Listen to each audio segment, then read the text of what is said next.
আমানত, আমাদের কাছে রাষ্ট্র আমানত, আমাদের কাছে রাষ্ট্রের সম্পদ আমানত। কথা বল না। এখন তো টাইনা টুনা কোনো রকম মেম্বার হইতে নেই, কি আর আমানত হাতে মনে করো সবই আমার ওয়ার্ডে যা আছে আমি যেমনি খাই যাই থাকলে কেউ কিছু নিল নাইলে। আর চেয়ারম্যান সাহেব হযরত ওমর ফারুক রাদিয়াল্লাহু তাআলা বলে খুতবা দিতে দাঁড়াইছে, আর একজনে দাঁড়ায় আপনি খুতবা বন্ধ করেন না, আপনি এত বড় জুব্বা পাইলেন তো। কালকে বাইতুল মাল থেকে কাপড় বন্টন করা হয়েছে, ছোট ছোট কাপড়ের টুকরা, এই টুকরা দিয়ে এত বড় জুব্বা হওয়ার কথা না। আপনার গায়ের মধ্যে এত লম্বা জুব্বা এলো কোথায়? না কোনো আপনি মুসলমানদের রাষ্ট্রের কোষাগার থেকে ক্ষমতার বলে এক টুকরা জায়গা দুই টুকরা লইয়া গেছেন। দেখছেন নি কারবার? অর্ধ পৃথিবীর বাদশা ওমর, তার দিকে গেছে একজন সাধারণ মানুষ, আপনার গায়ে এত বড় জুব্বা এলো করতে না জানি সবাই বেশি এক টুকরা, আপনার হিসেবে দুই টুকরা। এখন ওমর বেশি লম্বা, ওনার প্রয়োজন মোতাবেক কাপড় নেওয়ার অধিকার ওনার আছে না নাই? তারপরেও ওই বেটার প্রশ্ন হইলো ভাগ যদি হয় সবাই সমান হইল, আমি বেশি হইতাম। আব্দুল্লাহ ইবনে ওমর দাঁড়ায়, আব্বা আপনার পক্ষ থেকে আমি জবাবটা দিই। বলতেছে ভাই আপনারা তো দেখছেন আমার বাবা লম্বা 6 ফুট 8 ইঞ্চি লম্বা, বর্তমানকার মাপ হিসাবে হযরত ওমর 6 ফুট 8 ইঞ্চি লম্বা ছিল, কতটা লম্বা বেটা। আব্দুল্লাহ ইবনে ওমর দাঁড়ায় কয় আমার আব্বার যেহেতু কাপড় বেশি লাগে এই জন্য আমার কাপড়ের টুকরাটাও আমি আমার আব্বারের বেশি, দুটোটা মিললে বাপের এই জুব্বাটা হইছে। যে বেটা প্রশ্ন করছে এখন খুতবা দেন, এখন ঠিক আছে। চিন্তা করেন কোন একটা মেম্বার বা চেয়ারম্যানরা যদি জিগায় আমার আনার বস্তাটা কই উপায় আছে নিয়ে কোনো আমার প্রাণের চিনগুলো কইল। শুনলাম বলে কম্বল আইছি, কম্বল কই শুনলাম বলে সৌদি আরবের দুম্বা আইছি, দুম্বারে তো আগে কুম্বা বানাইলিস আইসে ফকির মেসকিনের লেগা রয়ে গেছে সব নেতা। ওই এক হুজুরে আমার ফোন করে আমি আমার তার নাম তালিকাভুক্ত ছিল, আমার ফোন করছি, আসার পর গেলাম দেখি আমার বস্তু কাও আমি এত দেরি করলাম কেনা লই গেছি। তো এবারে তালিকা যদি বরাদ্দ থাকে এবারে না এলে নিবকে সব খায়, একবারও চিন্তা করে না আগে যারা হারাম খাইছে তারাও হজম করতে পারে নাই, তুমিও পারতে না। আর কিয়ামত পর্যন্ত জনগণের সম্পদ লুটে যারা খাবে শেষ পর্যন্ত রান্নাবাদ খাইয়াও বাগনের সময় পাইতো না। বেচারি 832 ভরি স্বর্ণ হারে ব্যাংক তুই দৌড় দিয়ে চলে গেছে, নিত তুমি কই স্বর্ণ, কই রান্না করা ভাত, কই কি সুটকেস গোছানোর টাইম নেই, কিচ্ছু নেই, খালি দড়ির উপর। আমার রব বলে সাবধান হোস না, এই সুটকেস তুইও লইয়া বাগন লাগবো, খবরদার এই ফাঁসির দড়ি তোর গলায় আসবো, তুইও যদি জালিম হোস। সবার জন্য সিগন্যাল, অনেকে তো খুশি গেছে গা তারা গেছে গা, এখন আমি যা খুশি তা করো, সাবধান। ইব্রাহিম আলাইহিস সালামের জমানায় যে আল্লাহ ছিলেন, মুসার জমানায় যে আল্লাহ ছিলেন, ফেরাউনকে শায়েস্তা করছেন যে আল্লাহ, নমরুদকে শায়েস্তা করছেন যে আল্লাহ, আবু জাহলকে শায়েস্তা করছেন যে আল্লাহ, এখনো আছে সে আল্লাহ। তুমি আল্লাহরে এত গাফিল মনে করো কেন? আল্লাহ কি কারো পক্ষে নেই? না কারো পক্ষে, আল্লাহ শুধু ন্যায়ের পক্ষে। ইন্নাল্লাহা ইয়া'মুরু বিল আদলি ওয়াল ইহসান ওয়া ইতাই যিল কুরবা ওয়া ইয়ানহা আনিল ফাহশাই ওয়াল মুনকারি ওয়াল বাগই ইয়াইদুকুম লাআল্লাকুম তাযাক্কারুন। আমার রব বলে যার মধ্যে ইনসাফ আছে আমি তার লগে, এ মেথর হইলো কুলি হইলো সে আমার বন্ধু, যার মধ্যে ইনসাফ নাই সে সম্ভ্রান্ত বংশের হইলো আমি আল্লাহর দুশমন। আমার রবের কাছে হিসাব নিকাশ আদল এবং ইনসাফ। এই জন্য সামনেওয়ালারা সাবধান হওয়া দরকার। তাহলে ভাই আবার বলেন আমাদের কাছে যা কিছু আছে সব কার আমানত? আমাদের কাজ হলো আমানতকে রক্ষণাবেক্ষণ করে আল্লাহর হাতে বুঝাইয়া দেওয়া। আল্লাহ তুই এদিক দিয়ে বুঝাইয়া দিবি আর ওদিক দিয়ে আমারটা জান্নাত বুঝে দিবি। এই জন্য আমি প্রায় জায়গায় শব্দগুলো পড়াই, আপনারা বলেন তো নিয়ামত, আমানত, হেফাজত, জান্নাত। প্রত্যেকটা নিয়ামত কার? আর এই নিয়ামত গুলো আমাদের কাছে আছে আমানত, আমাদের কাছে আছে। আমাদের দায়িত্ব হলো হেফাজত, আমাদের দায়িত্ব হলো আমানত গুলো কি হেফাজত, আর আল্লাহ আমার দায়িত্ব হলো তোরে দেওয়া জান্নাত।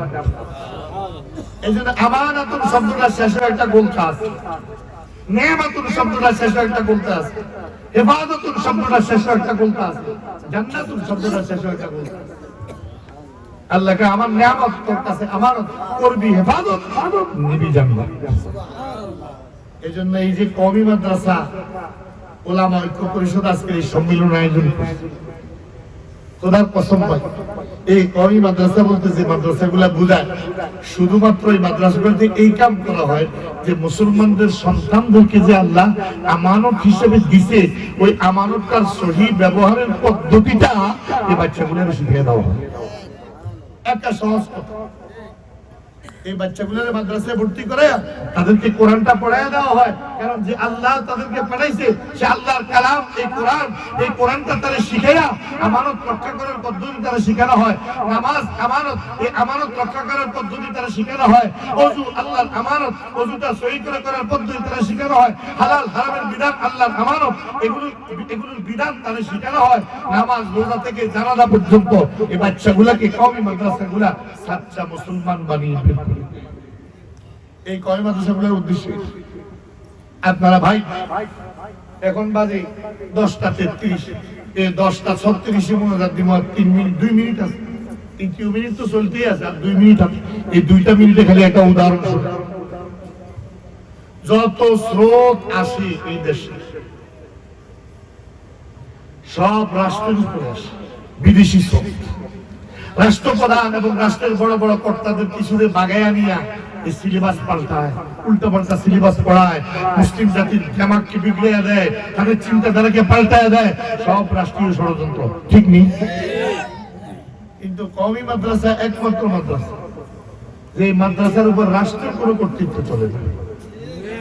আর কথা কর, সরকার আমাদের বেতন, আমরা যাদের সন্তানদেরকে আল্লাহর দ্বীন শিখাই তারা আমাদের বেতন, যাদের সন্তানদেরকে আমরা কোরআন শিখাই তারা আমাদেরকে বেতন দেয়, আর তাদের থেকে আমরা নেই, তাদের সাথে আমাদের হিসাব নিকাশ, তাদের সাথে আমাদের লেনদেন, তাদের সাথে আমাদের কারবার, তাদের সাথে আমাদের হেদায়েতের সম্পর্ক, তাদের সাথে আমাদের ওয়াজ নসিহতের সম্পর্ক।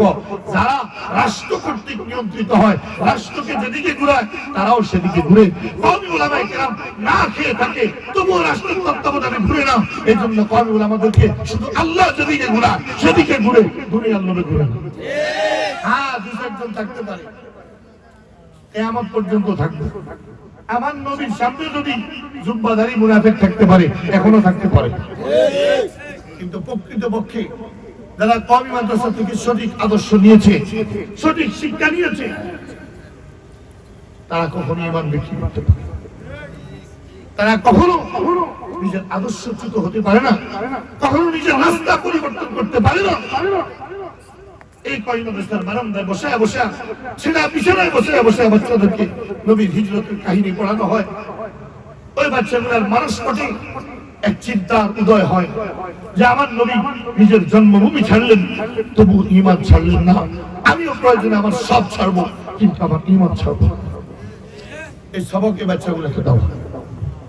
এই নুরানি মাদ্রাসাগুলা, এই যে দামগড়ি ইউনিয়নের যে মাদ্রাসাগুলা আছে, মনে হয় আপনাদের কাছে কতজনে কত টিটকারি পারে, এটি ফোড়ে কিনবো, এটি ফোড়ে কিনবো না কিনবো, তোমরা দেখলে তো বোঝা যায় তোমরা বড় বড় নেতা হয়ে গেছো, দাড়ি ঠিক নাই, টুপি ঠিক নাই, পোশাক ঠিক নাই, একটা আয়াতের তেলাওয়াত শুদ্ধ করে পড়তে পারো না।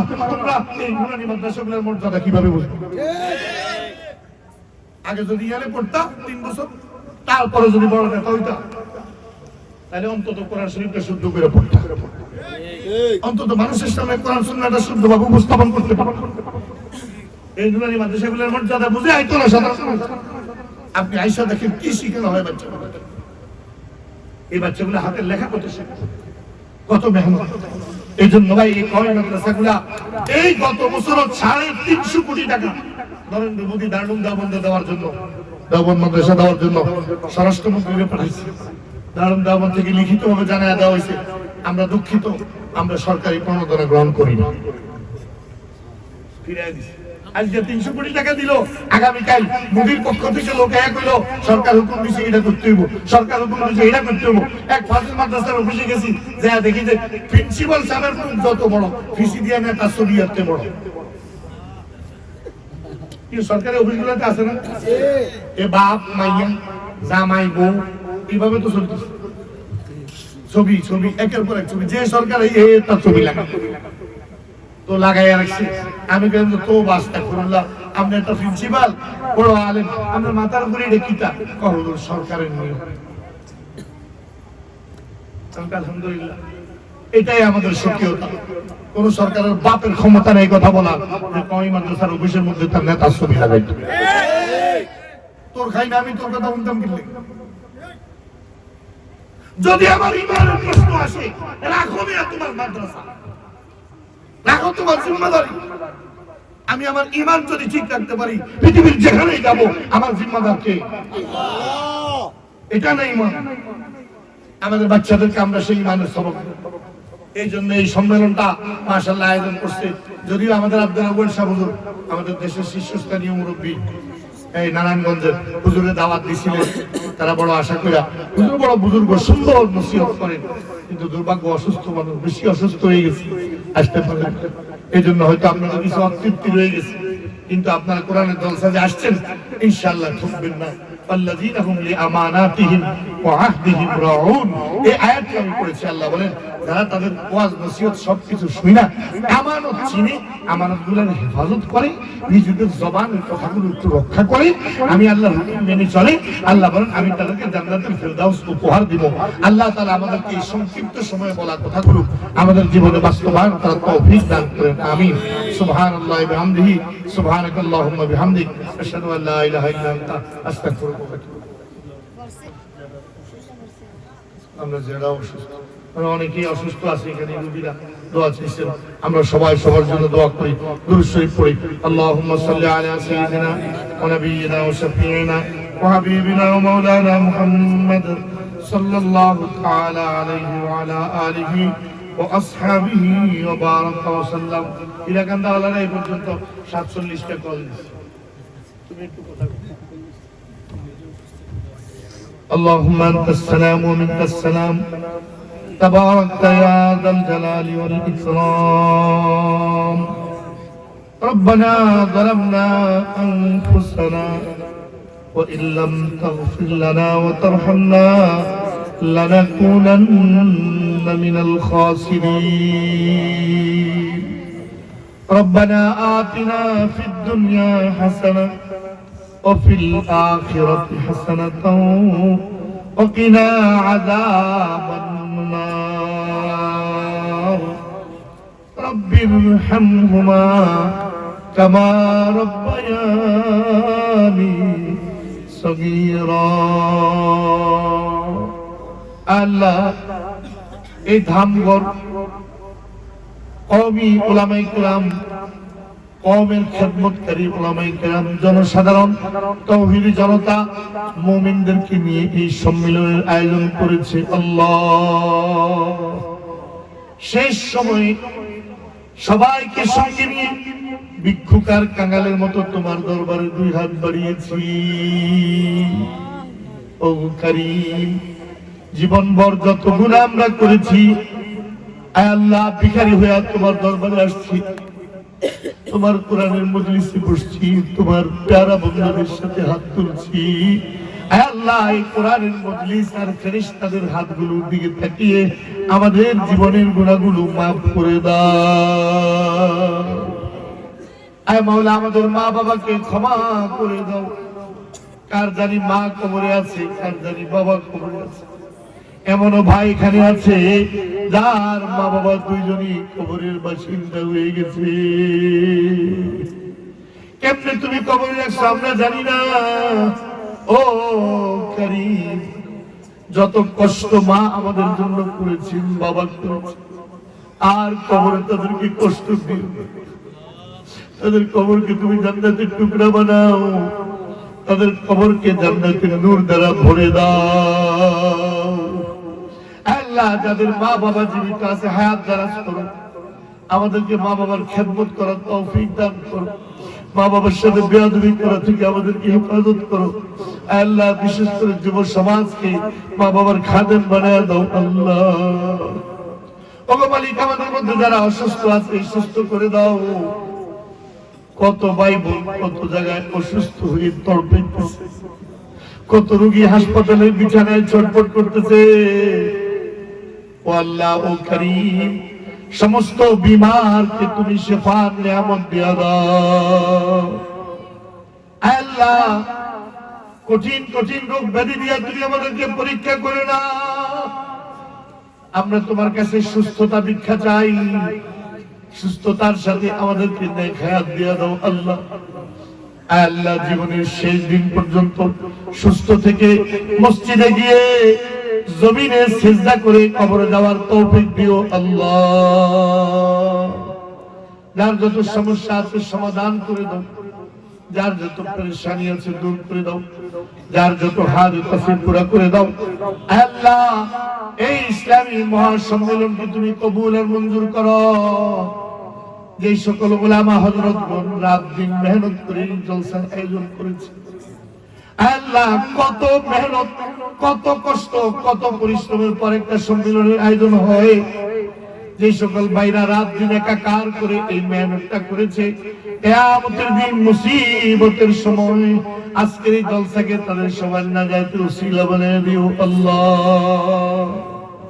খাস করে আমাদের আশিক ভাই আল্লাহ অসুস্থ, গলার মধ্যে সমস্যা, তুমি শেফার নিয়ামত দিও আল্লাহ। ওনার আব্বা ওনার জ্যাঠা অসুস্থ আল্লাহ, আমাদের ছাত্র দিদার তার গলায় সমস্যা। আয় মাওলা, এখানে মঞ্চে আমার সাথে যত ওলামারা হাত বাড়িয়েছে, বিভিন্ন মাদ্রাসার মুহতামিম সাহেবরা, বিভিন্ন মসজিদের ইমামগণ আল্লাহ, এই ওলামাদের সহায় তুমি ছাড়া আর কেউ নাই। তাদের বড় কোনো কামাইও নাই, অল্প বেতনে তারা তোমার দিনের খেদমত করে এদেরকে কঠিন কঠিন পেরেশানি আর রোগ ব্যাধি দিয়া পরীক্ষা করুন আল্লাহ। ও মালিক, যত ভাই বোন যত কাম থেকে আমাদের কাছে দোয়া চাইছি সবার সব নেতা সব পুরো করে আল্লাহ। একটু আগে ফোনে আমাদের খায়কুমার সাহেব দোয়া চেয়েছে, রব্বে কারীম ওনাকে তুমি সুস্থতার নিয়ামত দিয়ে দাও আল্লাহ।